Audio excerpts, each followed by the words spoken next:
Sidatun.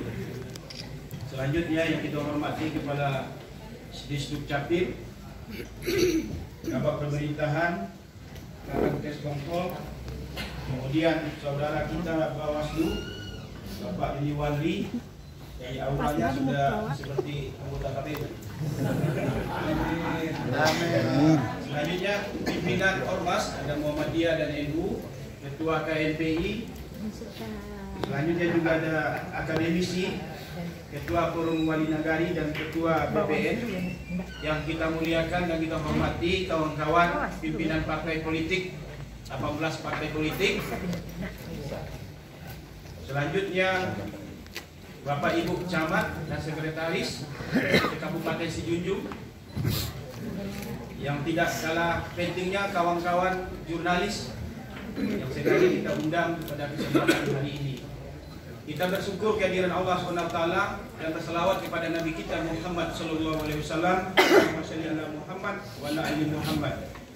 Bapak Ibu yang kita hormati, pertama kami mengaturkan permintaan maaf karena seyogianya acara ini dilaksanakan pada pukul 1 tersebab oleh satu hal dan lain sebagainya. Ada hal yang harus kami kerjakan di kantor, maka kita undur sampai jam 4 ini.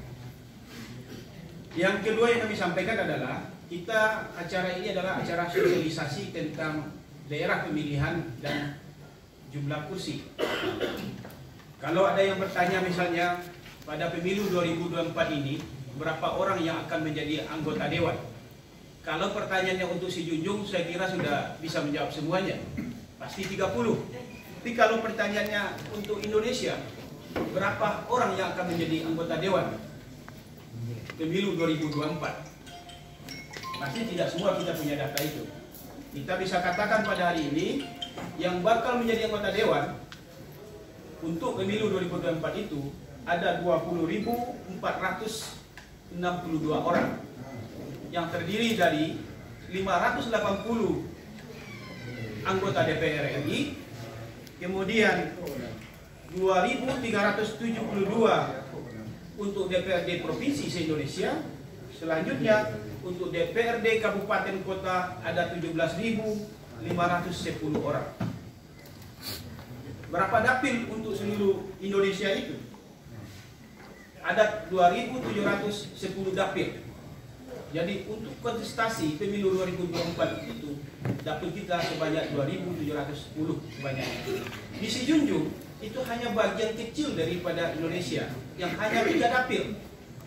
3 dapil, jumlah kursinya hanya 30. Bagaimana proses sosialisasi ini terhadap 30 dan 3 dapil ini? Itu ada Bang Nahwan yang akan menjelaskannya. Bagaimana al-hikmalnya? Kepada Bang Nahwan, kita silakan.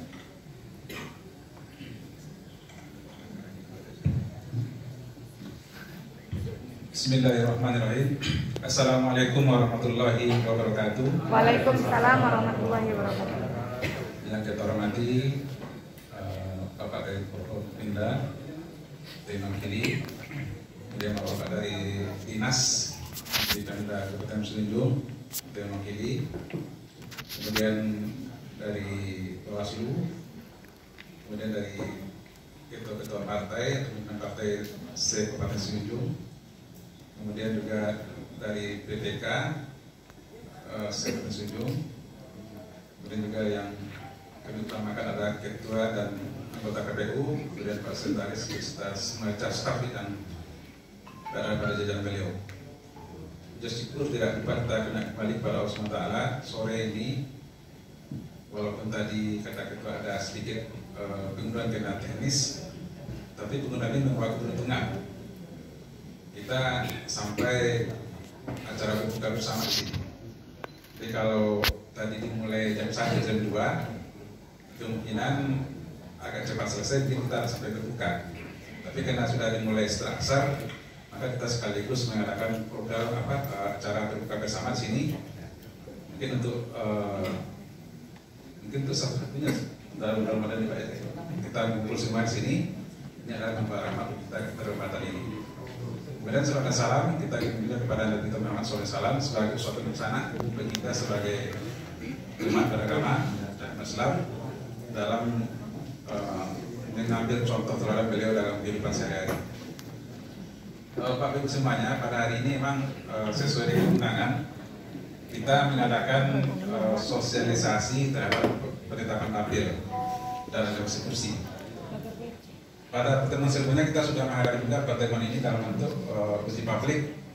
Kita juga undang sini dengan ditambah beberapa stakeholder yang lain, yaitu dari kampus, dari pengamat pemerhati pemilu ya. Nah, sebelumnya ya, di internal KPU sudah membuat rencana penataan tabel ini. Jadi sesuai yang sudah kita sampaikan sebelumnya, yang walaupun waktu itu ada baru rencana, tapi rencana itu dianggap paling tepat oleh KPU RI.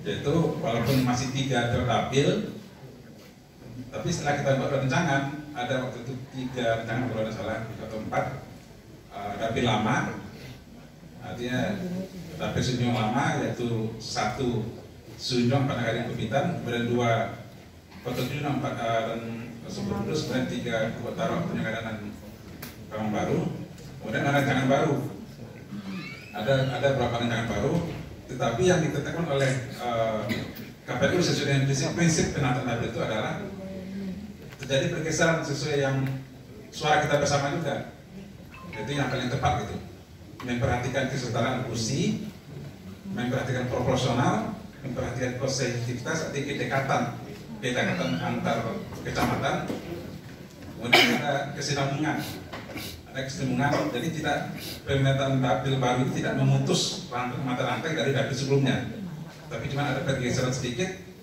dari dari tabel ini digeser gitu ya, kecamatan digeser gitu. Jadi memperhatikan itu, maka sesuai dengan pendapat kita bersama, maka itulah yang kita oleh KPU RI. Sehingga sekarang nanti kita semua tabel kita rekrutasi 10 kursi. Kalau kemarin komposisinya adalah 10 untuk 1, 8 untuk Sunjung 2, kemudian 12 untuk Sunjung 3. Sekarang baik itu Sunjung 1, 2 dan 3 sama 10 kursi semuanya. Jadi ini membuat selisih suara yang hilang lebih sedikit gitu daripada sebelumnya, lebih sedikit, artinya lebih banyak terakomodasi suara pemilih ini dengan 3 dapil yang porsi baru ini. Sebagaimana juga sebelumnya sudah diberikan oleh divisi teknis dalam uji publik, bagaimana persentase masing-masing dapil itu antara perbandingan yang lama dengan yang baru gitu. Jadi sekarang lebih sedikit kemungkinan untuk ini ya. Nah sekarang setelah kita ditetapkan oleh KPU berdasarkan PKPU nomor 6 tahun 2023 tentang penetapan tabel, maka sekarang partai politik dan semuanya bertanggung jawab untuk mensosialisasikan kepada masyarakat, terutama partai politik, karena ini akan merubah komposisi strategi juga kan gitu. Kalau dulu kita sebelum-sebelum mendengar bahwasanya program-program dilakukan oleh partai, termasuk dengan yang anggota dewannya, sudah mengaplikasikan beberapa program untuk tabel yang sebelumnya, mungkin melalui konsolidasi anggota dewan ataupun dengan cara alokasi yang pokirnya gitu kan. Nah sekarang mungkin sudah bisa menata kembali untuk kepentingan suara partai tersebut gitu. Kalau dulu mungkin sekarang ada perubahan kan, kalau dulu mungkin yang tabel 2 hanya fokus pada 2 Kota 7 dan 10 Kudus, sekarang itu melebar ke Kubitan. Begitu juga Sunjung 1, kalau dulu cuman ada fokus dia ke Sunjung 4 Nagari dan Kubitan, sekarang fokus Sunjung 4 Nagari dan Bogotaro. Nah, 3 juga demikian, kemarin dia fokus kepada Kamang Baru, Tanjung Gadang dan Bogotaro, sekarang fokus ke 2 kecamatan saja, yaitu Tanjung Gadang dan Kamang Baru. Jadi ini adalah kita cepat-cepat mempermudah ini supaya kita semua partai dan semua kita yang berkepentingan termasuk pemerintah bisa sama-sama mensosialisasikan bahwasanya nanti ya Dan apalagi bagi caleg partai nanti lebih bisa memasang strategi. Tidak terlambat, nanti jangan terkejut. Karena selama ini adalah yang satu itu ada selindung partai untuk kita, nah nanti berubah. Jadi jangan nanti terlena gitu dengan fungsi lama. Nah ini baik partai ataupun caleg-caleg. Mungkin kadang-kadang kan ada caleg-caleg yang baru nanti yang dari orang kampung jadi caleg gitu kan. Nah mungkin nanti yang dalam pikirannya masih model lama. Nah ini supaya jadi ini tujuan kita melakukan sosialisasi bahwasanya takdir kita sudah berubah, ini modelnya, dan silakan kita mulai sosialisasi sesuai dengan kepentingan kita masing-masing gitu. Nah bagi kita yang tidak sepeserta pemilu, baik itu dari KPU dan pemerintahan daerah, ini juga berkewajiban untuk mensosialisasikan masyarakat. Nah ini, karena jangan nanti masyarakat salah pilih juga. Dulu salah caleg ini dari salah satu kecamatan yang ada di taruh di kita namanya kan, dulu masuk Senyum 1, padahal dia sekarang masuk Senyum 2. Nah ini adalah bagi kita kewajiban untuk mensosialisasikan masyarakat, baik itu kita dari KPU RI, KPU Senyum beserta jalan ke bawah, kemudian juga penyelenggara yang lain masuk Bawaslu, kemudian juga kepada pemerintah daerah melalui camat dan wali negari untuk mensosialisasikan kepada masyarakat. Baik itu calegnya tidak salah sasaran, masyarakat juga tidak salah sasaran dalam memilih. Nah, ini. Jangan masih terfokus dengan model terapi yang lama gitu. Jadi Bapak Ibu semuanya, inti dari pertimbangan kita untuk hal demikian adalah agar kita sama-sama bisa mensosialisasikan kepada masyarakat. Baik itu semua yang ada sekarang ini. Nah, jadi mulai sekarang sudah tidak ada lagi keraguan bagi kita ya. Tidak ada yang benar-benar lagi. Ini sudah ditetapkan oleh KPU ini dengan oleh KPU nomor 6 tahun 2003. Jadi untuk pemilu besok tidak ada lagi perubahan kecuali nanti perubahan pada kalau kemungkinan pemilu berikutnya lagi. Tapi untuk pemilu 2024 sudah oke, sudah pasti. Jadi, oleh sebab itu, mulai sekarang, mulailah Bapak Ibu dari partai politik untuk bisa strategi untuk bagaimana cara mencari suara terbanyak untuk partai ini. Jadi kemudian pada hari ini adalah hari 313 hari menjelang pemilu, hari H. Jadi tidak lama lagi, 313 hari. KPU sendiri sudah menyelesaikan beberapa tahapan. Sekarang kita sudah menyelesaikan tahapan sosialisasi terhadap penetapan wakil dan kursi.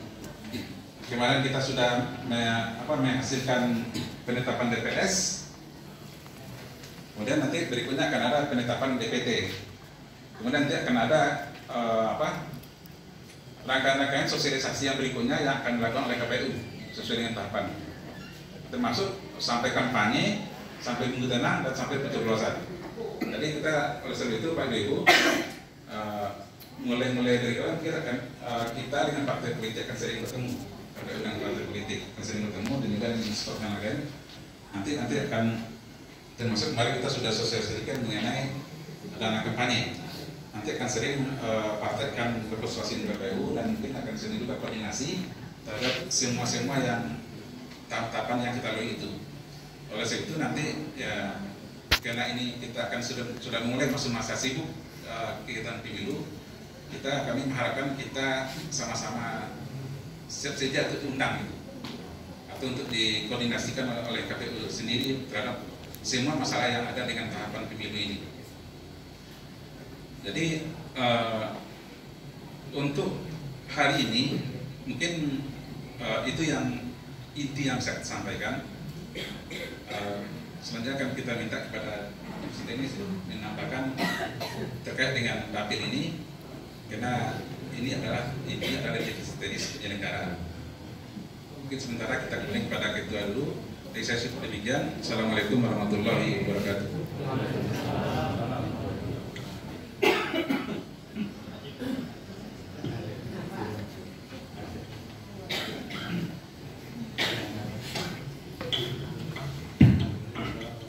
Assalamualaikum warahmatullahi wabarakatuh. Waalaikumsalam.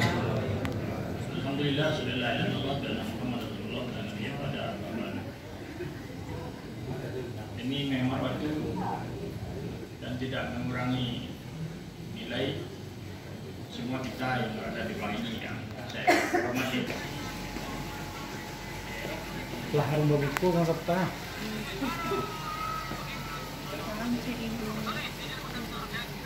Ini registrasi peserta sosialisasi. Kemarin ya.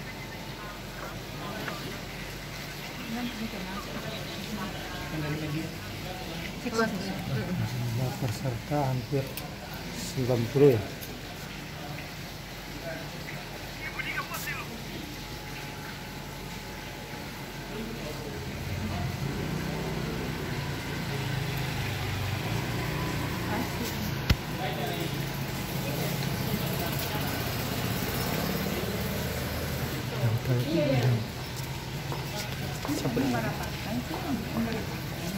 Iya, sebenarnya kalau ada yo partai dan yo partainya tak tuh nyampe tanda terima yo.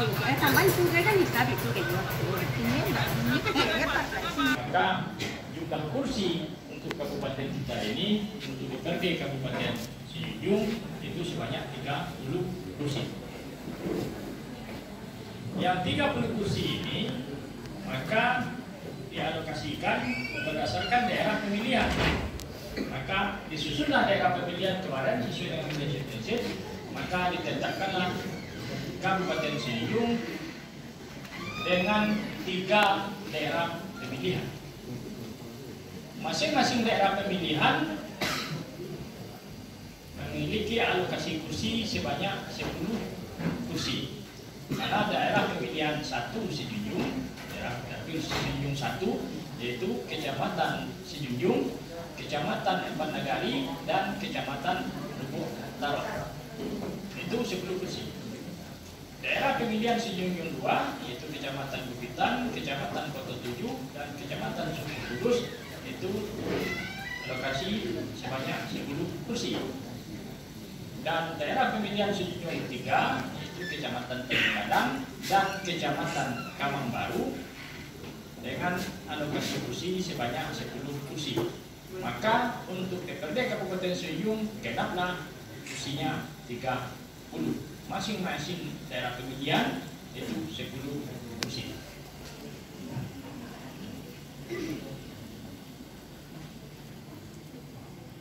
Karena beberapa hari lagi, bisa dikatakan beberapa hari lagi, kalau sesuai dengan tahapan, yaitu tanggal 24 April ini sudah masuk kepada tahapan pendaftaran calon legislatif atau pencalekan. Tentu partai-partai dalam menyusun caleg-calegnya berdasarkan dapil dan berdasarkan alokasi kursi. Walaupun ini sudah sama-sama kita ketahui, sebab keputusan KPU terhadap peraturan KPU terhadap alokasi kursi dan dapil ini itu sudah diberikan oleh KPU RI kepada pimpinan pusat partai masing-masing, dan saya yakin sudah diturunkan oleh masing-masing pimpinan pusat partai kepada partai masing-masing. Lantaran karena itu, dengan tidak beberapa hari lagi tahapan pencalonan sudah akan masuk, tentu kita kembali menyatukan pemahaman atau menyegarkan pemahaman kita tentang penataan dapil dan alokasi kursi. Dan ini sudah melalui proses yang diatur oleh aturan, melalui sosialisasi dan uji publik, dan di saat uji publik segala macam masukan dan tanggapan sudah kita terima, dan inilah keputusan yang harus kita taati dan atur. Demikian saja Bapak Ibu sekalian, tambahnya dari saya sebagai divisi teknis yang melakukan proses perancangan sampai penetapan penataan daerah pemilihan dan alokasi kursi DPRD Kabupaten Sijung untuk pemilihan umum tahun 2024. Lebih kurang mohon maaf. Assalamualaikum warahmatullahi wabarakatuh. Jumlahnya 373 dari 13 partai yang menjadi peserta pada waktu itu 11 partai punya calon di si Junjung. Jumlahnya 373. Kalau hari ini pemilu yang akan datang itu ada 18 partai menjadi peserta, dikali 100% calegnya, kalau ikut semuanya, maka nanti potensi bakal calegnya kalikan saja 18 kali 10 kali 30. Nanti sebanyak itu orang nanti akan mengurus persyaratan-persyaratan menjadi caleg. Sebagian barangkali sudah mulai barangkali. Jadi aktivitas politik, administratif politik sudah mulai berjalan. Paling tanggal di akhir bulan April ini itu akan dimulai. Jadi Bapak Ibu barangkali informasi ini penting. Seberapa banyak orang nanti ikut dalam aktivitas politik atau caleg ini. Itu sebagai gambarannya. Kalau sekiranya 18 partai politik yang menjadi peserta pada hari ini yang kita tetapkan mengambil 100% kepada calegnya, maka penduduk si Junjung atau penduduk di luar si Junjung yang ingin mencaleg nanti akan terlibat dalam perpolitikannya. Selanjutnya 540 orang nanti kalau total diambil jatah ini 100%, 540 orang menjadi bakal caleg, orang akan ikut dalam aktivitas politik di Kabupaten Sijunjung. Siapa saja mereka, boleh yang berKTP Sijunjung, boleh yang tidak berKTP Sijunjung. Karena caleg itu tidak representasi orang, dia tidak mesti orang di sini. Yang penting adalah KTP-nya Indonesia. Nah, kan ada juga Dali bertanya jadinya. Silakan Dali. Terima kasih. Pemil ada? Oh iya pakai Pemil.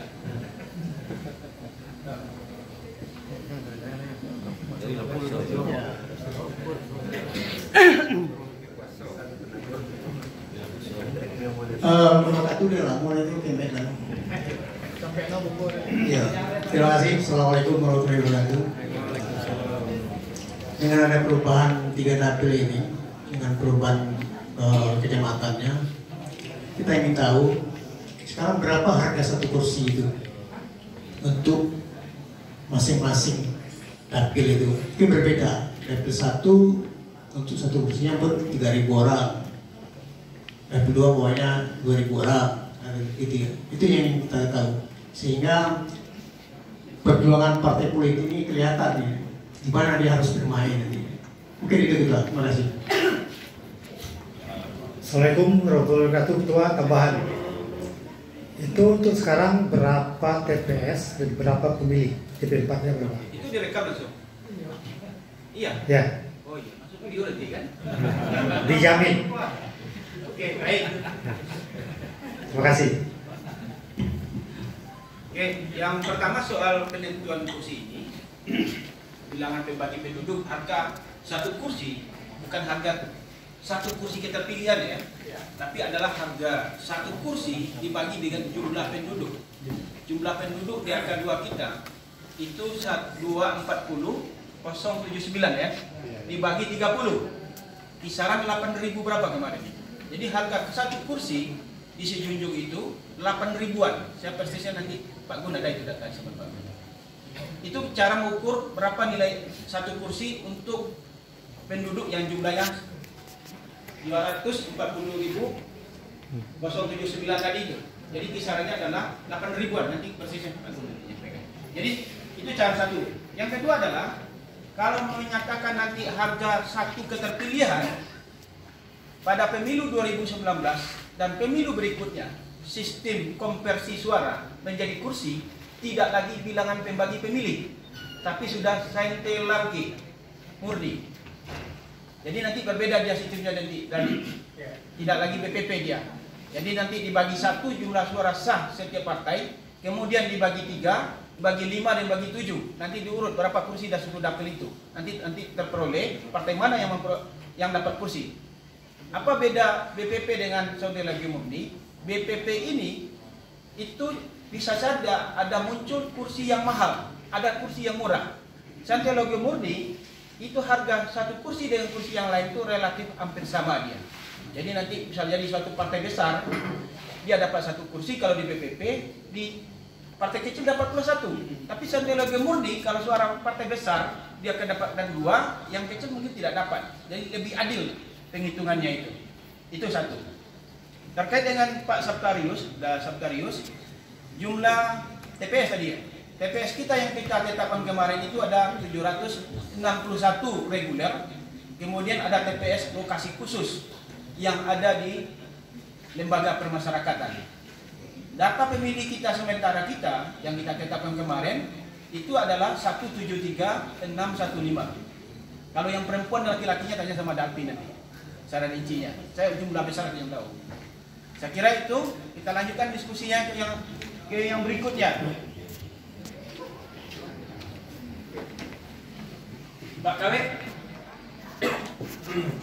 Karena dengan sikap seperti ini nggak lolos di sepuluh besar.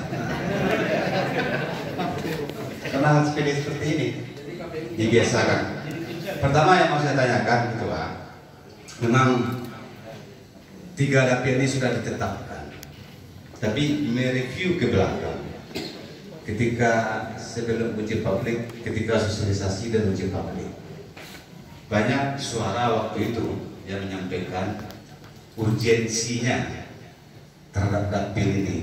Ternyata hasilnya kan seperti ini.